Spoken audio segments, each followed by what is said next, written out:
கைகள் எல்லாம் தளர ஆரம்பிக்கிறது. சஹாபாக்களால் ஏற்றுக்கொள்ளப்பட முடியாத சூழ்நிலை உருவாகிறது. ஸல்லல்லாஹு அலைஹி வஸல்லம் மரண செய்தியை பார்த்து ஃபாத்திமா கதறி அழுகிறார்கள். என் தந்தையை சென்று விட்டீர்களே, தந்தையை சென்று விட்டீர்களே. ஆயிஷா ரலியல்லாஹு அன்ஹா சஹாபாக்களை பார்த்து சொன்னார்கள், உங்கள் தோழரை நீங்கள் கைவிட்டு விட்டீர்களே, தோழரை கைவிட்டு விட்டீர்களே என்று. எப்படி தாங்க முடியும் அந்த இழப்பை தோழர்களால்?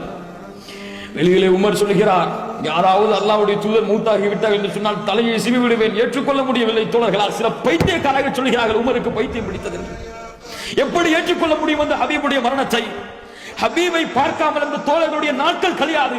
ஹபீபுடைய முகத்தை பார்க்காமல் அந்த தோழர்களுடைய விடியல் இருக்காது. சஹாபாக்கள் கலங்கி கலங்கி அப்படியே மயக்கம் போடுகிறார்கள். ஏற்றுக்கொள்ள முடியவில்லை உள்ளத்திற்கு. சுப்ஹானல்லாஹி ரப்பில் ஆலமீன். எப்போதுமே கலங்கக்கூடிய அபூபக்கர் வருகிறார் கலங்காமல். ஏன் கலங்கக்கூடாது? அபூபக்கர் கலங்கினால் அவ்வளவுதான். எல்லா சஹாபாக்களும் கலங்குகிறார்கள். எப்போதுமே கலங்கக்கூடிய அபூபக்கர் கலங்காமல் வருகிறார். அப்படித்தான் அல்லாஹ் அபூபக்கருடைய உள்ளத்தை உறுதிப்படுத்தினார். அந்த நேரத்தில் அபூபக்கருடைய தன்மை என்ன? எளிமையானவர், எப்போதுமே கலங்கக்கூடியவர். அபூபக்கர் அந்த நேரத்தில் கலங்காமல் வருகிறார். ரசூலுல்லாஹி ஸல்லல்லாஹு அலைஹி வஸல்லமுடைய அந்த கஃன் துணியை எடுத்துவிட்டு நெற்றியிலே முத்தமிட்டு சொல்கிறார், அல்லாஹ்வுடைய தூதரே, உயிரோடு இருக்கும் போது மணந்தீர்கள், இப்போதும் மணக்கிறீர்கள். வெளியிலே வருகிறார். ஏன் என்ன நடந்து கொண்டிருக்கிறது? உமர் சொல்கிறார், ரசூலுல்லாஹ் இறந்தால் என்று சொன்னால் வெட்டி விடுவேன் தலையை. உட்காரு உமரே, உட்காரு.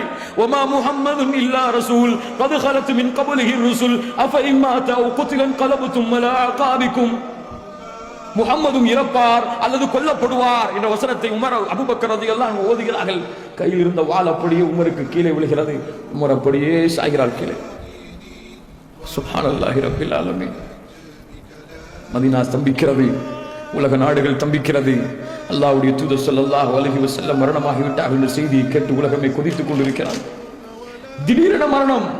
நினைத்து பார்க்கவில்லை சஹாபாக்களால். என்ன செய்வார் பிலால் எல்லாம் இதற்கு பிறகு? என்ன செய்வார் அம்மார் எல்லாம் இதற்கு பிறகு? என்ன செய்வார் அபூ தல்ஹா இதற்கு பிறகு? என்ன செய்வார் அபூபக்கர் இதற்கு பிறகு? என்ன செய்வார்கள் ஃபாத்திமா? ஃபாத்திமாவை பார்க்காமல் ரசூலுல்லாஹ்வால் இருக்க முடியாது. எங்கே வெளியே சென்றாலும் ஃபாத்திமாவுடைய வீட்டிற்கு செல்லாமல் அல்லாஹ்வுடைய தூதர் ஸல்லல்லாஹு அலைஹி வஸல்லம் வரமாட்டார்கள். ஆயிஷா எங்கே என்ன செய்ய போகிறார்கள் ரலியல்லாஹு அன்ஹா? எல்லா தோழர்களும் முகத்திலே கையை வைத்துக் கொண்டு அழுது கொண்டிருக்கிறார். எப்படிப்பட்ட சபையாக இருக்கும் அந்த சபை? தூதருடைய ஜனாசாவை பார்க்கிறார்கள். எப்போதுமே முகத்திலே புன்சிரிப்பை பார்த்து வரவேற்கக்கூடிய முகத்தை பார்த்த ரசூலுல்லாஹி ஸல்லல்லாஹு அலைஹி வஸல்லம் அவர்கள் உயிரெடுக்கப்பட்டு ஜனாசாவாக கிடப்பதை பார்க்கிறார்கள். உள்ளே வருவது யார் என்று தெரியவில்லை, வெளியே செல்வது யார் என்று தெரியவில்லை. அன்பிற்கினியவர்களே, இந்த நிலைமை எல்லோருக்கும் தான். இந்த மௌத் எல்லோருக்கும் தான். அந்த நபிக்கும் அல்லாஹ் மரணத்தை கொடுப்பான். நமக்கும் இந்த நிலைமை ஒரு நாள் வரும். லா இலாஹ இல்லல்லாஹ். கண்ணியத்துக்குரிய அந்த தூதருடைய முஹப்பத் இதுதான். அந்த தூதரை நேசிப்பது இதுதான். அந்த தூதரை நேசிப்பதற்கு அடையாளம் எது? எது? அந்த தூதரை பின்பற்றுவது, அந்த முஹம்மதை உயிர்ப்பிப்பது ஸல்லல்லாஹு அலைஹி வஸல்லம். அந்த முஹம்மதிற்கு உயிர் கொடுப்பது. எப்படி உயிர் கொடுப்பது? அந்த தூதருடைய வாழ்முறையை நம்முடைய வாழ்க்கையாக கொண்டு வருவது, அந்த தூதரின் நடைமுறைகளை பேச்சை நம்முடைய நடைமுறையாக பேச்சாக கொண்டு வருவது, அந்த தூதருடைய கலாச்சாரங்களை நம்முடைய கலாச்சாரமாக கொண்டு வருவதுதான் அந்த தூதருடைய ஸல்லல்லாஹு அலைஹி வஸல்லம் இப்போதும் உலகத்திலே வாழ்வதற்கு அடையாளம்.